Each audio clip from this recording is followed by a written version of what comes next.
Hi, welcome to day 6.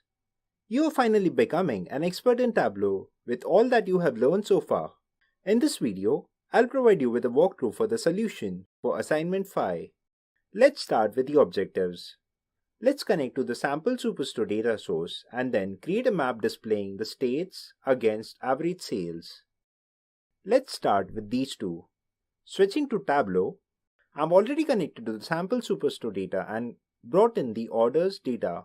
Now, I need to create a map displaying the states against the average of sales. So let me select state and click on the show me and select the field maps. You could also select the symbol maps. Then, let me drag sales on color.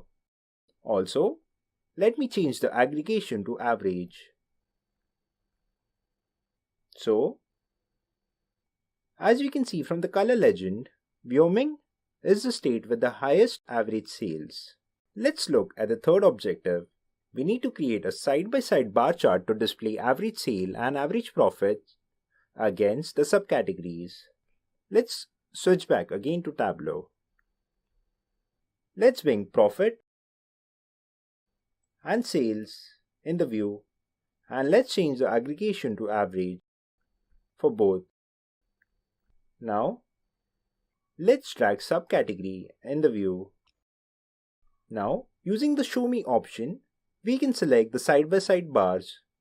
Tableau will automatically format the measures and the dimensions to create this visualization.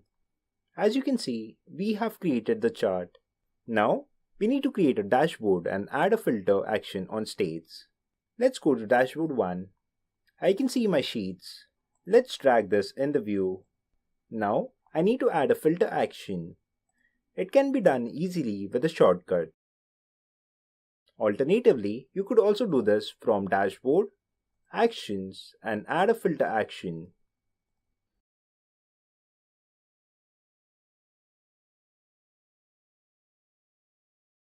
For now, let's cancel this. Now we need to answer these two queries. Can you identify the subcategory having the highest average sales and average profit? We can clearly see that copiers has the highest average sales and profit as compared to the other subcategories. Also, we need to find how many subcategories are present in the state having the highest average sales. So, after selecting the state with the highest average, we see that there's only one subcategory, which is chairs.